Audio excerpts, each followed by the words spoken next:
Right. Good morning, good afternoon, good evening, depending on where you are joining us from. My name is Stephen Jesse Jr., and the program is Pens Down. On Pens Down, we get journalists particularly and media practitioners in general to put down their regular working tools and then tell us about the story behind the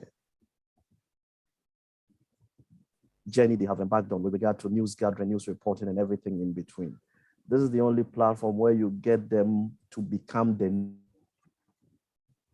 news rather than the news reporters. This evening, I'm privileged to have been joined by one of our very distinguished seniors. He has over 25 years experience, quite knowledgeable in the field. I'll be introducing him in a bit. My guest this evening is the principal consultant at Eldred Consult, a marketing and communication firm. He has over 25 years experience in the media industry generally. He has since 2010 been providing training for journalists, mainly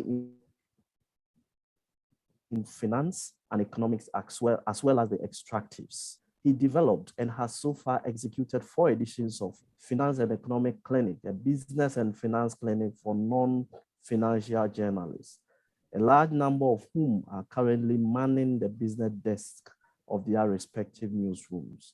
He has facilitated training programs for journalists in Ghana, Uganda, Liberia, and Tanzania. Currently, he's a part-time lecturer at Blue Crest College and the National Film and Television Institute, all based in Accra. In 2012, he was selected as only one of 2 Africans who participated in the Economic and Business Reporting Program in the United States for 25 financial journalists from 4 different continents, which is part of the State Department's International Visitors Leadership Program. He worked with Joy FM as a financial journalist and rose to become the business editor there. And much earlier, as a student volunteer, he had some stint with Radio Universe on the campus of the University of Ghana. He also has stints with Radio Complutense in Madrid on his year abroad program in Spain, as well as Unique FM in Accra. He holds a master's in business administration and an advanced executive certificate in project management, postgraduate certificate in business administration, Bachelor of Arts in Political Science and Spanish, and has participated in several workshops and seminars on the extractive sectors, including the Summer School of Mining, Oil, and Gas. My guest this evening is Mr. Fred Avornyo. Senior, you are welcome. Thank you, Stephen. Good evening. Pleasure to have this chat with you. Wonderful. I decided to do a peep at your profile on LinkedIn. I saw something interesting. You are an old boy of Bishop Herman College and also St. Peter's. Pope John. Pope John, sorry. Yes, yes. Fantastic. Yes. Now, Great. I have an interesting question for you. If, let's say, at the National Science and Maths quiz, the 2 schools come head to head, where will your loyalty be? Well, that's going to be a very difficult one because, I mean, they are both my schools. I've benefited immensely from both schools. Of course, I spent more years at Bishop Herman College because the O levels it's a longer duration, 5 years, and then the sixth form is 2 years. So I spent a lot more time at Bishop Herman. So the umbilical cord was there, but of course I love John as much. So it'll be very difficult. I mean, that will be one of the moments I wish there'll be a tie, and then they all progress to the next stage. Right. Let's assume the 2 of them are in the grand finale. Then you just have to sit and watch without putting your loyalty with one against the other. But that's even easier because then there could be a tie. And once there's a tie, they'll share the reward equally. yes, but yeah, but of course, I spent a much longer time with Bishop Herman College. So, Okay. And I've gotten a lot more involved as an old boy, Okay. played roles as national executive of Bishop Herman College, and I currently also serve as the president of my year group. So that's more action towards Bishop Herman College. Wow. I'm sure the other side will not be happy hearing this from you. At all. Hey, but the spirit is the same. I mean, Vela Damos, we keep saying it, so. That's right. Senior, when it comes to professional or career choices, some people take the decision on their own. Others have their parents dictating to them. Or for some others, they take inspiration from certain people already in the profession and decide to follow their trail. What is your own story? How did it start? My story, it's I don't know whether I should say it's funny or it's not a usual thing. Of course, I love to listen to radio when I was young. I love to listen to the news and programs at the time. What we had was GAR or Radio Ghana. So the programs that I loved, one of my favorites, that was I think it was called Down South, which was a program that focused on the challenges in South Africa and an apartheid regime. There was also a program on archaeology on Sunday evenings that I loved. And then interestingly, there was an interview program called Growing Old. I loved it because of the host, James Amate. James Amate's voice was unique, very deep voice. Yes, I remember that. Yeah, exactly. So I loved listening to radio, and my dad also encouraged me. But I never imagined getting into journalism at all. Yes. When I entered the University of Ghana, Legon, we got in when there was the 1 year strike. In fact, there was even a strike before we got in. So instead of going to school in October, we went to school in January. And by April, May, there was another strike that lasted for a year. I love to be independent. So although that was my first semester, when we went on strike, I felt like staying on campus. I had a elder sister in Kufrodiam. My dad was in Ho, but I just felt like staying on campus and explore a lot more for myself. But to stay on campus, you needed to pay. You needed to pay. But it was free for student volunteers at Radio Universe, students who volunteered for Radio Universe. I had featured once on a program on Universe. I was just invited to a Saturday program that was hosted by DJ Abio back then. Just once. It was a variety show. And so the thought came, why not take advantage of this and then get to stay on campus for free? So that's how I got involved with Radio Universe as a student volunteer. But there's one thing about me, whatever I start, I give it my all. So I started with Radio Universe with a variety show, playing music, and I just give it my all. And then so the station manager, who is still the station manager, Alhaji Siddiq, I think identified some strength in me and asked me to host a program called Area Online, which was one of the flagship programs on Radio Universe at the time, where people call in to complain about the challenges that confronted them in their areas. I took on those challenges, we wrote them down, and then we did follow-ups, and then came back with feedback. It was such a big program then. So I did that, and so I stayed on to do my national service at Radio Universe, and so after national service, I had to go into the labor market. Even at that time, I was still not convinced I wanted to do journalism or anything with radio. So I literally stayed home for, I think, 2 years, looking for a job elsewhere. And not showing any interest in journalism. And then I was getting frustrated because, hey, I was not getting jobs. I said, okay, Fred, let me just go drop my application letter at Joy. At the time, I knew a few guys at Joy. But because I was not too keen about it, I just dropped my application and left. I didn't talk to anybody. I didn't ask anything. I just left. And then I think a month after, Joy advertised that they were looking for broadcast journalists. Wow. Yeah.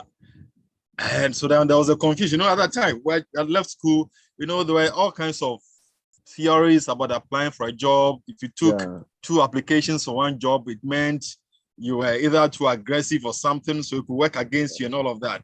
So I was not too sure whether I should send in another application. Okay. And okay, so well, because I was not keen about the job anyway, I just said, okay, I won't send any other application. If I get invited based on the old one I sent, that's it. If I'm not invited, that's it. By the time I got invited based on the old application that I left. Wow. Yes. So I was invited. We wrote an exam first. We were quite a number of guys who wrote an exam.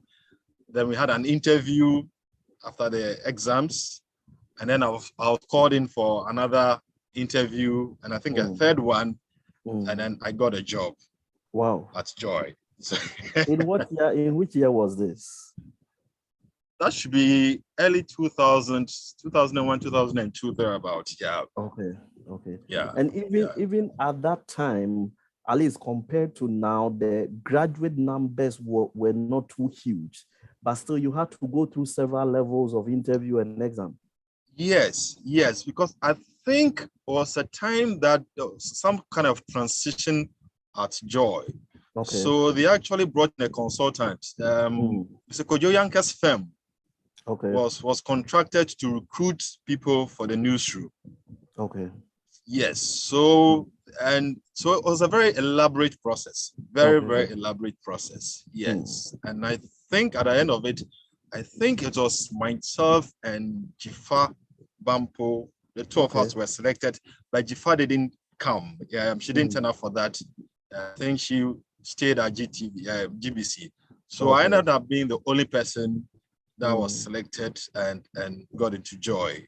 And that's how the professional side of this started. I see. That's interesting. For me, I had heard your name on the, when it came to business news. My name is Fred Avornyo. My name is Fred Avornyo. My name is Fred Avornyo. But we hadn't had the benefit of seeing your face before. Indeed, yesterday when I posted the flyer online, somebody also made a similar comment. Now, journalism has many areas. Why did you opt for business? What was the bait? Why did your interest tilt?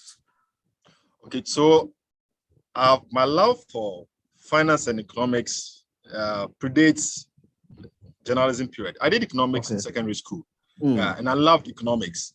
Although I didn't get to do economics in the university, I still followed economic issues. I'll take the Economy of Ghana report published by ISE that my friends and particularly had 2 roommates who were studying economics. So they were compelled to buy that book, and I'll take it from them. I'll borrow it from them and read. I love economics. I always will listen to the budgets. Okay, so when I got a job at Joy, I was assigned to all kinds of assignments. Okay, political, whatever form. But one day, I remember there was one day that there were few assignments and they had to decide on who should cover the business-related assignment. Okay. And then Matilda Santi, Matilda Santi Siedu, said, oh, I would want Fred to cover the business assignment because I like the stories that he comes with when he covers business assignments. Wow. So that is how it all started. So then they were assigning me more to the business-related assignment, and then it stayed on. Wow. So at the time, we didn't really have a business desk, so to speak. So then with Matilda and I, there was an effort to have very designated desk, designated periods, sufficient time to do business news and all of that. So all of that started, and the rest, as we say, is history. Wow.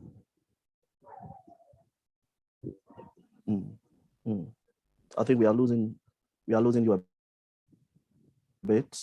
Your internet is a bit unstable. Yes, sir. Please go ahead. So, Yes. so So basically, it was together with Matilda that you put things in place to formalize a business unit for. yes, Yeah. yes. That's how it started. I mean, she was there before I got in, and then she identified that I had a strength in that area. I've always have love for economics anyway, because I think economics is beautiful. It's everyday life actually. It's so yeah, it's everyday life. Yeah. It's yes. I mean, when you wake up, the first thing you decide to do it's an economic decision basically. So that's how I see it, and I love it. So we started that way, and then started building the desk, increasing the time slot for business stories and business related programs. At a point, Matilda had to travel on a program, and then the responsibility rested on me, and had to take it on. I mean, yeah, with the support of the other colleagues, we pushed hard, we worked hard, and look, there was a lot of pressure in Joy Newsroom, and I'm sure there still is. I mean, yes. You're basically on call 24/7, and you must be the one to break the news. Wow. Yeah. So even in your dreams, you are dreaming stories. I mean, all the time, 24/7, you were thinking stories. You go for an assignment, and something important is said. Sometimes some of these assignments are probably end at 12 midnight. Yeah. Okay. But then a very important announcement is made at that event. I'll move right from the event center straight to the newsroom, get that story written, and I'll leave a note that, look, this is key. This is like a breaking news story. Yeah. I'll leave a note, and then 6 a.m., the team that takes over will make sure that story goes at 6 a.m. You know, yes. And that was a culture that was the spirit in the newsroom. And I think it helped. The passion was strong and good, yeah. Wow. That means for you, from Radio Universe after 2-year break, coming back to radio, the kind of work ethic within the Joy Newsroom helped you to really settle quite quickly. Yeah. It was fantastic. The working culture was superb. There was some sort of, everybody was ready to give up to 200% of their time. Yes, that was a culture in the newsroom. Yeah. But again, fortunately from our Radio Universe, we were also lucky that we had the likes of Professor Kwesy. He was chair of the management committee. Yeah. And he instilled a lot of discipline, he challenged us. He told us, his word was versatility, that we must be versatile. Yeah. And he had a ranking system, you know, for us, although we were volunteers. So that challenge was already there, that spirit was there. And then I entered Joy Newsroom, and there was that culture that you want to deliver, you want to give off your best. I mean, the kind of passion was huge, and everybody was just like that. So you had no choice. You just had to fall in line. That's right. Senior, how long did you work with Joy FM? Okay, so I left Joy end of 2009. Okay, so that's about 9 years.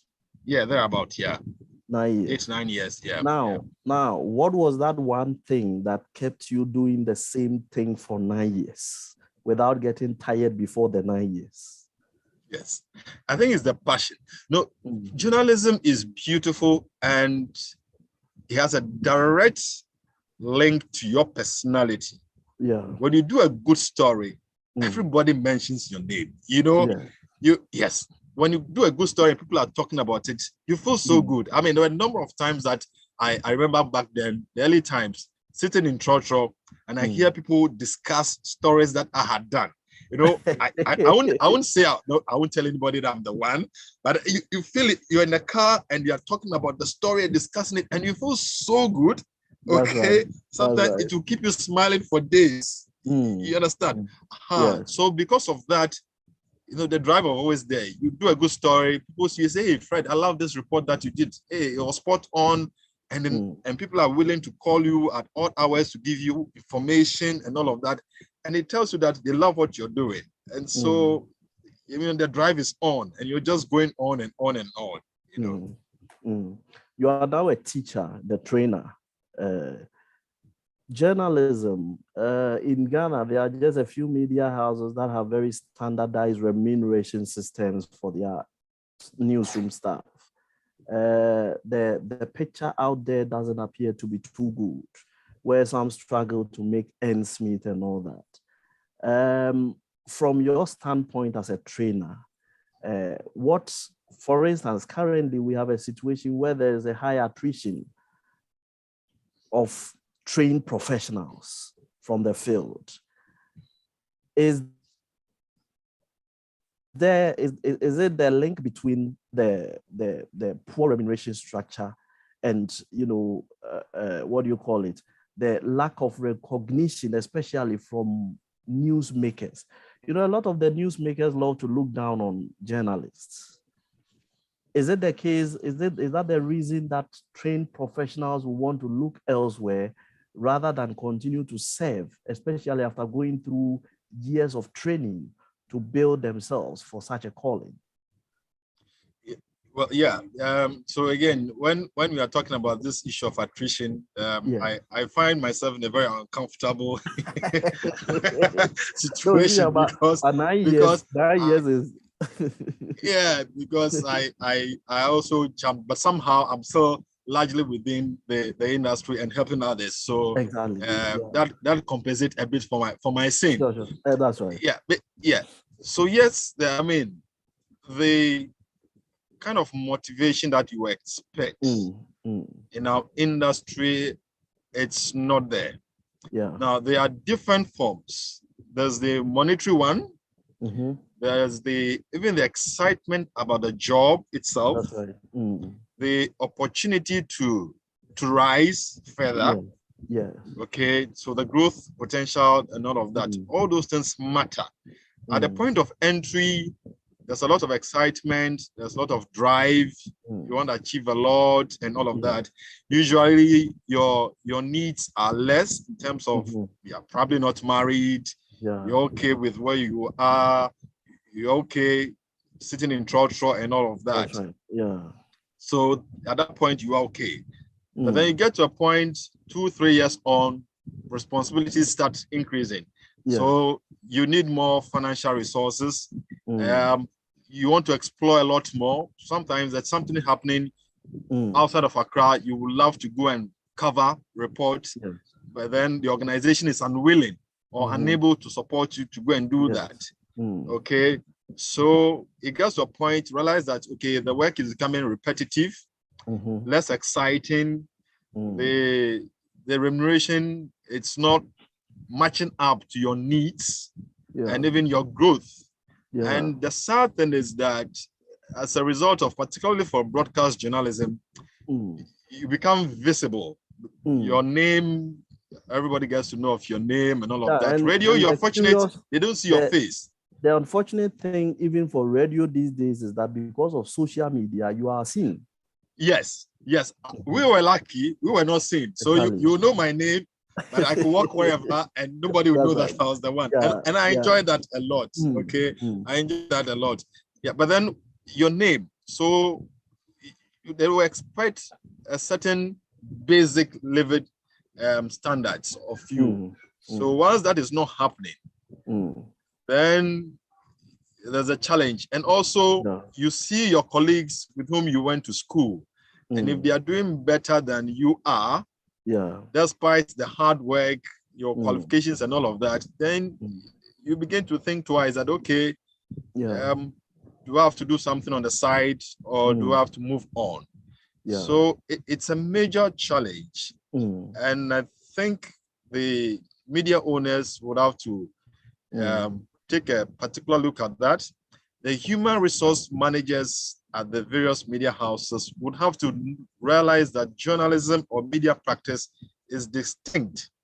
And you have to have a proper HR system that suits this industry.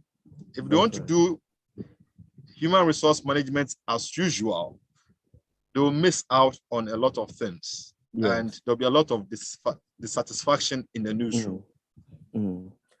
Senior, should we be worried that currently the trend is the growing number of political ownership of media platforms? Should we be worried? Extremely, extremely. Incidentally, one of the courses I handle is media systems and journalistic cultures at NAFT. Okay. And in that we discuss the factor of media ownership and the influence it has on quality of journalism. It's a big issue.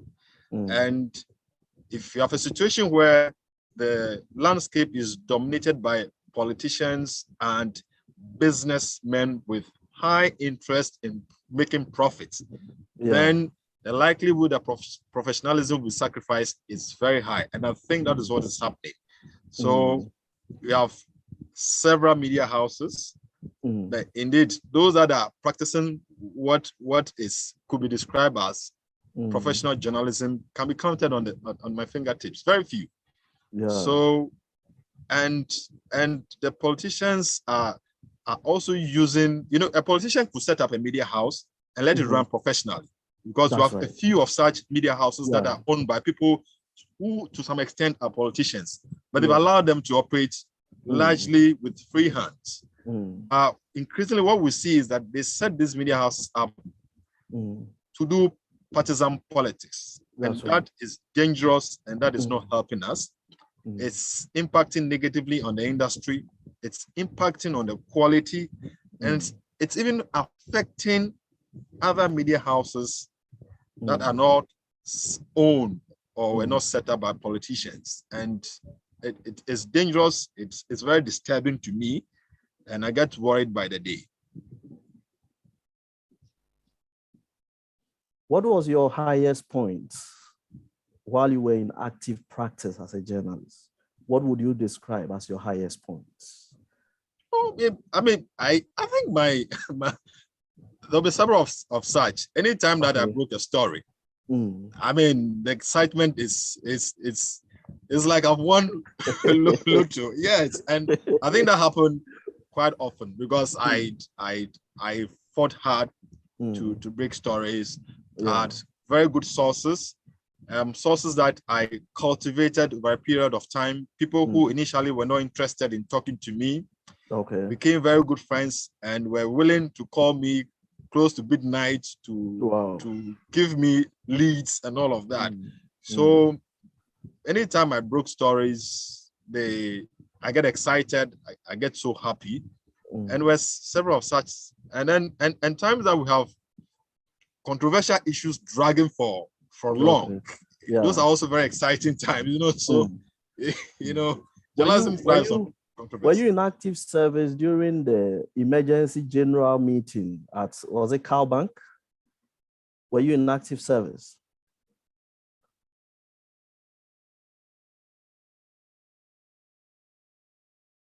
We seem to be losing the connection on our senior colleagues line. We are hoping we get it restored so that we can have this conversation, quite an exciting conversation we are having here. A lot is being said. He's sharing really some priceless detail of his journalism journey. And Senior, unmute yourself, please.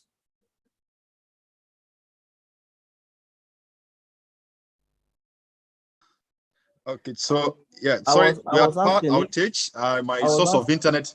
Yeah, yeah, that's okay. I was asking if you were a reporter during the emergency general meeting by, was it Cowbank? Exactly. That was one of the exciting. Yes, I was a business news editor at the time. And in fact, at the time I was even in school. I was doing my master's at the time. But I was still, so in fact, it was full-time school, full-time job. That's what it was for me. Yes. And it was so exciting covering that thing. I mean, it was a thriller. It was like a movie for me. I mean, and from the beginning till the end, and enjoy that. I'll never forget that. Till date, There are so um, um, um,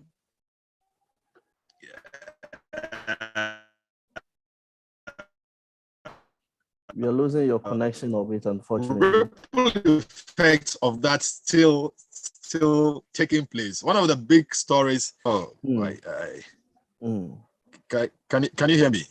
I can. Yeah. I can. So sorry about that. My yeah. So I just suffered some doom. So my regular internet which is source electricity is powered. linked to power. Yeah. Okay. So I'm gonna have to rely on it. On a secondary one. I hope it takes us through. Yes. Okay. Senior, when you go to journalism institutions, for me, I'm looking at JIJ, especially at the top up level, those who have practiced for some years and want to continue. You see the numbers of those are seeking admission to do journalism are very minimal as compared to those seeking to do PR. Is there a reason to worry for the future of our democracy looking at this trend?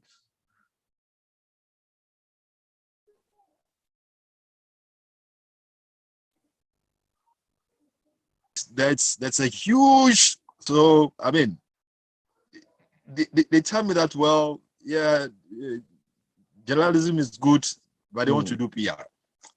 I've handled, yes, I've handled about 5 or 6 classes, different classes at Blue Crest, and I don't get more than 2 students, or let's say more than 10%. I don't. They're always less than 10% of the class that say that, or they don't even want to do anything that has to do with media at all. Wow. So there's, yes.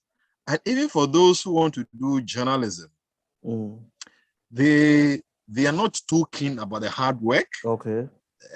It looks like they are more interested because of the visibility, maybe the fact that they'll probably be on TV, be on radio, and be seen, and all of that.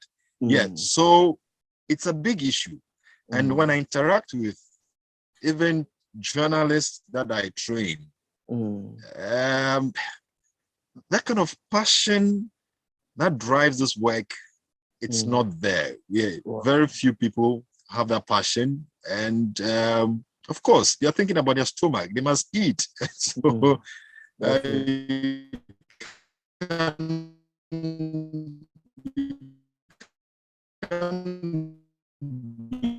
unfortunately, we are having difficulty. Can't blame them.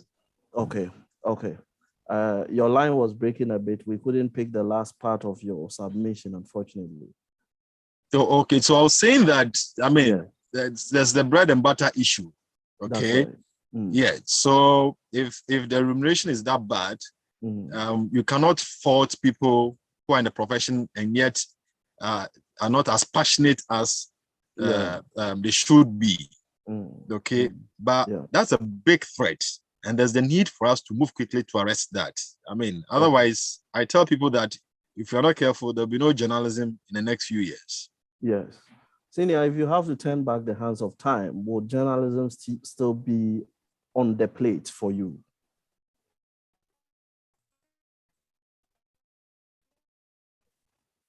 For those I teach and those I train, they see that the passion is still there, and I'm sure they see my frustration when I'm not getting the kind of results that I want to see. So right. I'm so in there. I mean, I keep getting people asking me to come back and do A or B within the industry. I'm not too sure yet, but once the passion is there, and sometimes people will tell you that, look, if you're complaining that the standards are not too good, then get in and help. Okay, so that's some temptation, out there that maybe. But should every spectator be a footballer because he is criticizing Cristiano Ronaldo? No, definitely not. Definitely not. Yeah, definitely not. Yes. So to that extent, I agree. But I'm sure sometimes too, when you're watching and you know you can play. And of course, if it's a professional, if it's a professional football, there are limits. But if it's an area football, you can just get in and go and play and score. That's right. Yes, but Even I without think informing the referee. yeah, exactly. It happens very often. Yes. But for now, I think I'm okay supporting from the sidelines. Okay. Yeah. Okay. All right. Senior, you are a trainer now. What's your candid assessment of the quality of journalistic practice today in Ghana? I think sadly, I mean, whilst everything is supposed to improve and get better, we cannot say same of our industry. Yes, the standards are falling. I think that's commercial pressure as well, the pressure to make profit. So you're driving people to do stories that are a bit sensational, that will immediately draw you audience, and so sometimes people are sacrificing on that. There's also the competition from social media that is forcing people to be less cautious, and they're in a haste and sometimes publish falsehood. Too many slants are put on stories, and sometimes they result in unnecessary tension. So yeah, the standards are not good. And in fact, it's not just restricted to journalism. I think across board, standards are falling, even in other professions. And it's not good at all. I mean, there are two quick stories. I think, look at what happened to Como with CNN.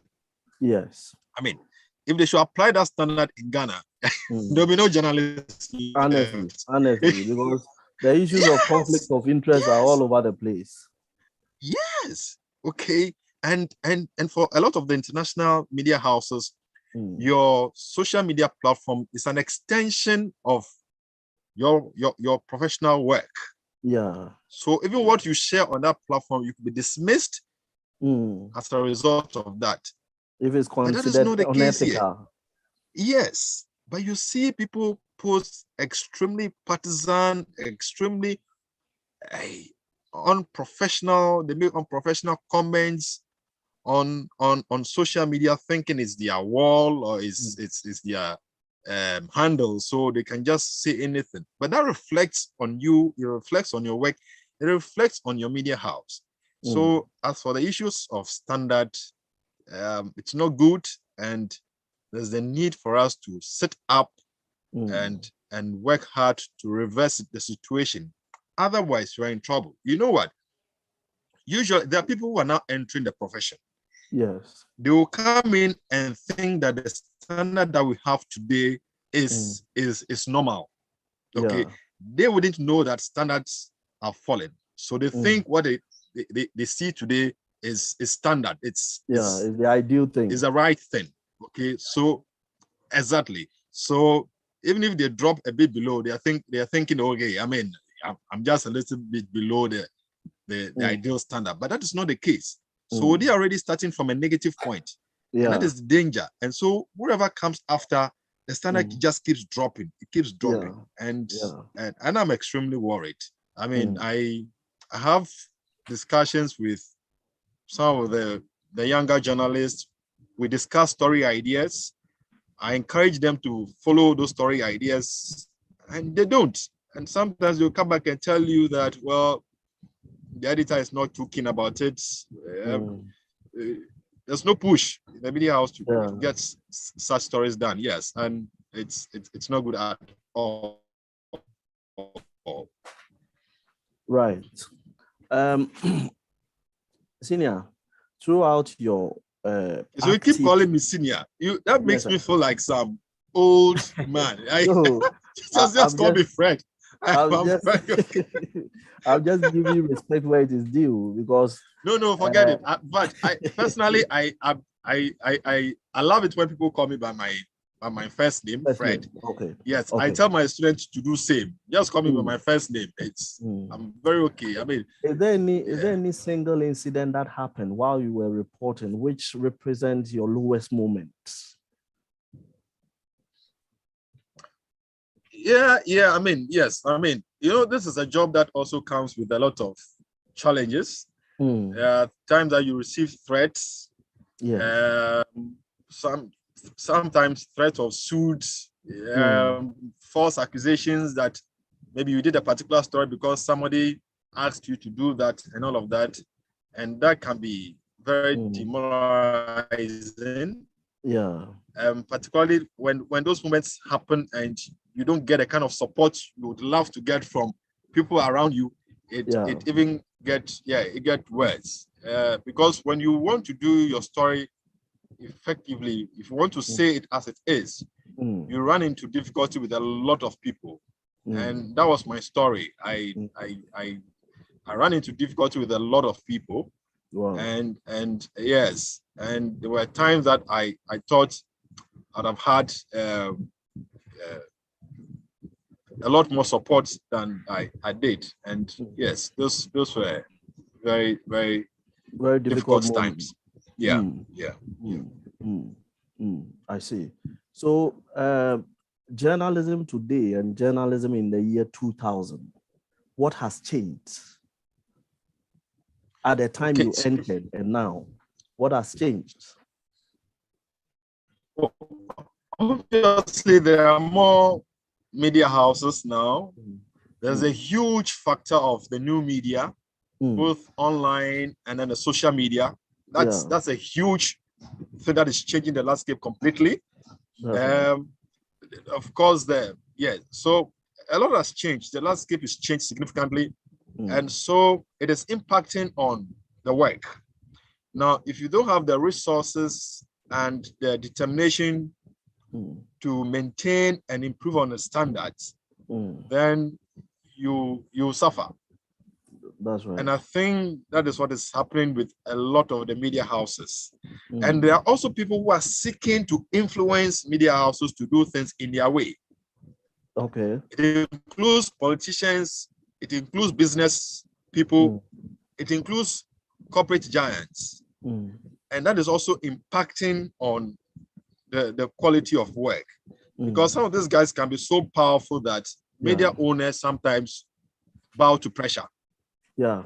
For instance, in your own case where you were reporting on businesses and money, business and finance, were there times that somebody will walk and probably tell your boss, okay, so this person is saying too much, which is negative about my business. We are withdrawing our advert or whatever.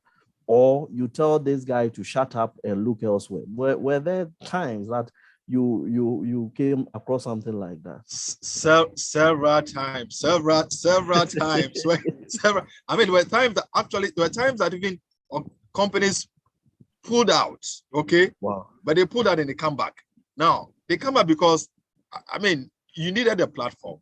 And I think that's what worked. You know, when you insist on doing the right thing, yes, they will still come back to you because they need your platform. The platform is huge. You can't do without it. Yes. So, and there was that constant clash between the newsroom and marketing because where our activities sometimes were impacting negatively on the targets that the marketing guys had. And then they come fighting us and all of that. Yes. Yeah, it happened. And there were times that people will call your bosses, sometimes all the way to the CEO. Okay. Wow. At the time, I mean, our CEO was fantastic. When they call him, he will call you and say, okay, I'm told you're working on a story. Say yes. Are you sure of your facts? Are you sure everything is accurate and all of that? And once you answer yes to that, it's okay. I trust you. Do a good job with it. So he gave us that room to do some of those stories that people were pushing hard for us not to do. Yes. To a very large extent, he gave us that room. I mean, there were very difficult times actually. There are threat of suit. I got summoned to meet with boards of of companies because of stories I had done. And then me, I'm a very slim person, extremely slim person.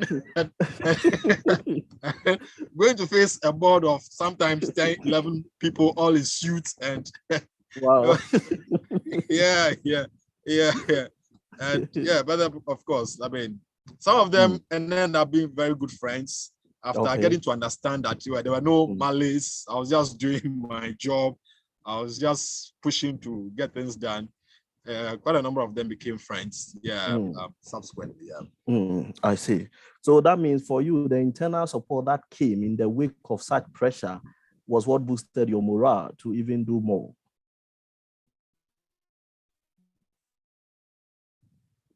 Yeah. Well, a few instances that I didn't get as much support as I wanted. Yeah, but then largely, to a very large extent, there was support. Right. Unfortunately, the internet is not being very kind to us. From the bosses, yes. Okay. Unfortunately, the internet is not being very kind to us. We keep suffering breaks from your end. But I think so far we've had quite an exciting conversation, which I wish if ECG hadn't abruptly interrupted things, maybe we could have had a little more. Let me ask maybe one or two questions, and then we see whether we can draw the curtain on this conversation. Senior, we have spoken about the issue of remuneration generally in the media. What was your own experience?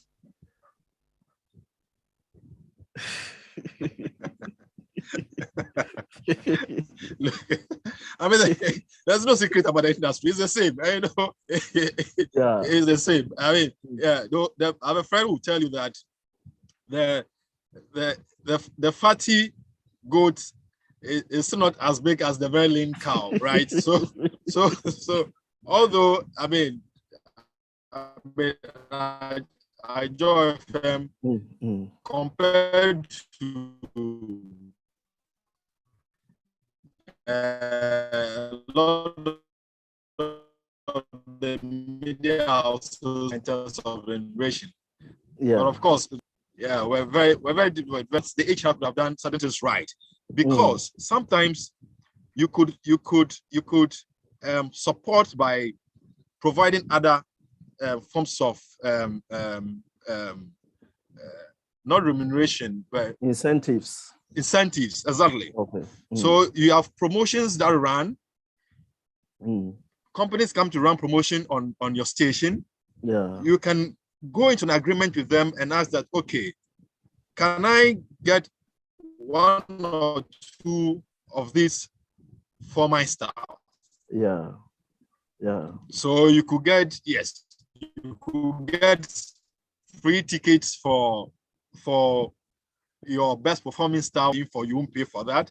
If there are concerts international concerts in town, you give tickets to the employee to come with a family, not just him. So it isn't the case that he's going there because he's going to work. He's there as a staff, but he's there with his family. So he has an opportunity to go with 2 or 3 or 4 others free to watch. So these are incentives. You could go and acquire land. Okay, go into an agreement with a financial institution so that the financial institution will give a facility. So you have land, you have mortgage, you can pay for. Look, if you have mortgage that you can pay and eventually own that house, and then a car. Those are things that a lot of people will be okay with. It doesn't take anything extraordinary to do that for your staff. Look, I once upon a time I tried to apply for a mortgage, with a company very popular. I won't mention the name of the organization. and at the time, because of my work, the boss of the place was my friend. I mean, somebody I could chat with anyhow. Okay, so I told him about the mortgage. Then he said he wanted to see my pay slip. He looked at my pay slip and said, "Oh, if I could partner with my wife, they could do something for me." I mean, meaning I couldn't get a mortgage with my pay slip. At the time I was single. I was not married. So I lost that opportunity. Yeah. Okay. Now I'm sure a media house could go into an arrangement and lock you in. They lock you, the journalist, in. Yeah. They get this mortgage facility. They get a car loan for you. And look, you have that person's commitment for a very long time. That's right. And these are things that can be done. And I don't see how, again, and this is could be done when you have HR, human resource managers who understand and appreciate the media system and how it works. That's and so they can fashion some of these incentives, you know, so that even if Serve your as salary motivation. is not that good, yes, you have other incentives that will support you and make you just okay. No, journalism is driven by passion. And a lot of the guys who are in there, they have the passion. So with just a little support and the passion, they are okay. They will stay in as long as possible. That's okay. Right. And again, there's a need to expand because to get to the point, it's easy for you to hit the wall. If you're a business news editor, for how long can you continue to stay there? Because probably the only post is to become maybe general manager of news or something when the general manager is no longer there. So you hit the coup de sac. So you just have to get out because yes. But if they can open bureaus, you know, they can move you. So okay, you're in charge of this sector. So there's a northern bureau. I mean, and a proper bureau, so to speak. You know, yes, there's opportunity for you to come and cover events in La Côte d'Ivoire. I mean, it's sad when we have to rely on the BBC for stories on Côte d'Ivoire, Togo, Burkina Faso. No way. You should be able to send a reporter from Ghana to Bamako or to Abidjan to Lomé. Lomé to go and do the story rather than rely on BBC. And sometimes in a rush, you don't even probably edit the story. So whilst you are reading a story about Togo, then you say the West African country. When you should be talking about the neighboring Togo. You understand? And I think those things are sins that are not pardonable. I mean, they are not acceptable. That's right. That's right. Senior, I must thank you very much for your time this evening. Unfortunately, the internet is not being kind to us after ECG visited. But I think the little we've gleaned from you has been exciting. The thoughts you've shared with us and the perspective as well. If you have the opportunity, would you set up a media house? The means, the opportunity and everything, would you set up a media house? Well, if I have the means, so to speak, and the means, look, because I had friends who contacted me and said, look, let's come together and set up a newspaper or start something. And I told them no. I told them no because journalism, if you want to set up and run a media house effectively, you need proper investment. I told them that I'll be interested in doing that if I got somebody who is willing to invest in the business and expect not to make any profit for the first 5 years. Okay. If for a newspaper, for the first 5 years. Okay. Yes. That way you can build yourself. You invest in the knowledge and write effectively. Do very good stories, research, great stories that will endear people to want to read or listen or watch. Okay. So if I had that amount of money, or if I had investors willing and able to invest that amount of money, obviously I would like to be involved because there'll be an opportunity to shape the industry the way I think it should go. So yes. All right. But unfortunately, I don't have that money now. So you talk about a child that understands media. You've repeated that a number of times throughout this conversation. It appears then that we should be looking at something like a specialty area for the HR practitioners, where, for instance, if they are going into a media establishment, they will learn the peculiarities within the setup and be relevant as such. Is that what you were looking at? Yes, exactly. And let me tell you how all of this happened. So along the line, when I was doing the business news, I saw the need to build my capacity. Okay. So I enrolled for a postgraduate certificate in business administration at GIMPA. Okay. It was a very fantastic, I think one of the best courses I've attended in my life. At the time, they used professionals to teach. The lecturers were professionals. Okay. They were not academics. They were either managers at some particular institutions and all of that. And it was such an effective program that I learned a lot. We had Captain Adai, who still writes, I think, in articles in the Daily Graphic. He took us in human resource management. And I learned a lot, very practical lessons in human resource, in accounting, in marketing, in management, in economics, business economics, and all of that. So I quickly identified that how human resource management for the services sector and for a job or the media industry, and the need for that to be handled differently. And I remember when I finished that program, I actually did a small write-up and shared with the HR at the time. I'm not sure he paid that much attention to it. Because I felt strongly that there was the need to approach the management of the resources, the human resources in the media house differently from other corporate organizations. And look, there were times that, but not times, most of the times I spent over 12 hours in the office or the working period. My house was literally a hotel that I slept in.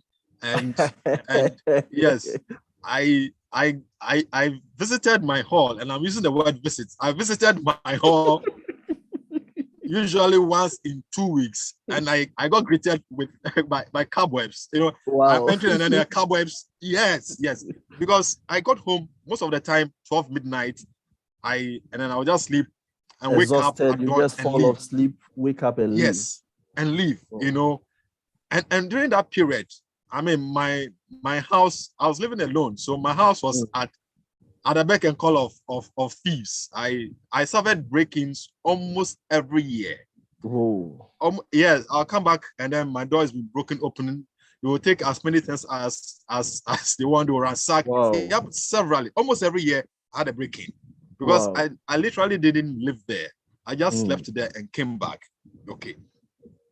So you needed a human resources management system that understood this lifestyle. In my what do you call it, the appointment letter, I was told that like part-time, sorry, there was not like overtime 24/7. And that's what it was. So you needed a human resource management system that understood this. That the fact that you could go for an assignment that is supposed to end at 11 o'clock, but you would have to stay, do interviews and come back. So you end up still working till about 4 a.m., take a taxi home, sleep for about 2.5 hours and come back. Yes. You needed an HR system that understood that. And if that doesn't happen, it gets to a point people start giving up. That drive that drive will not be sustained. Okay. So there's a need for that to be looked at extensively. Wow, what an evening we've had. Fred, thank you very much for this opportunity to have a conversation with you. I think the perspective you've shared are deep. I'm just hoping one day there'll be a national platform where you'll be given the opportunity to speak your mind like this. You know, I just hope afterwards you will not have to look over your shoulder before you get home. Exactly. Actually, it's my dream that I'm looking out to see if I'll get some form of research funding opportunity. Yes, because there are some key things I'd like to research into and do a thorough presentation on in relation to our industry. Now, one has good one. to do with it. Before we go, how has your background as a reporter and your field experience helped you in your transition to an academic?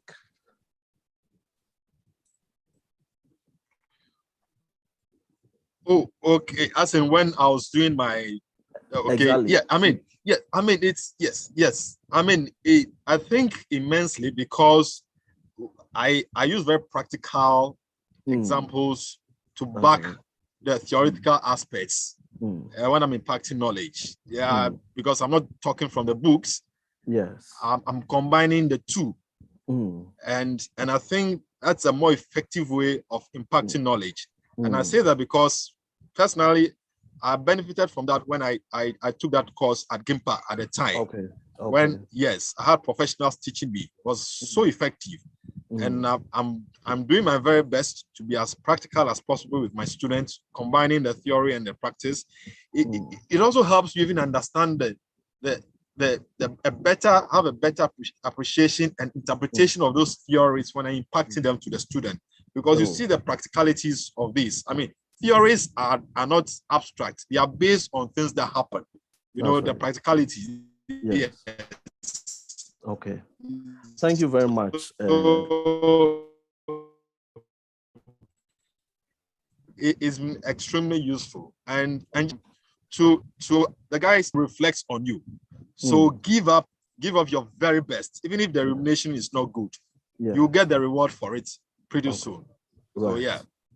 Thank you very much. I think it's been exciting pleasure, speaking with you. But you've shown my face, the face that I've been hiding. We are truly grateful to have had the opportunity to unveil you to the world, more or less, quote unquote. Thanks a lot for joining us this evening. It's been an exciting edition of Pens Down. I hosted my senior colleague, Fred Avornyo, over 20 years of experience, and his views and perspective are obvious. Journalism needs quite a bit of a push to get it to the ideal level where the nation can benefit and push the frontiers of democracy to where it has to be. Our next edition, we are going to come up with yet another journalist who will be talking to us and walking us through his or her journalism journey. Join us the next time. Thank you very much. Good evening.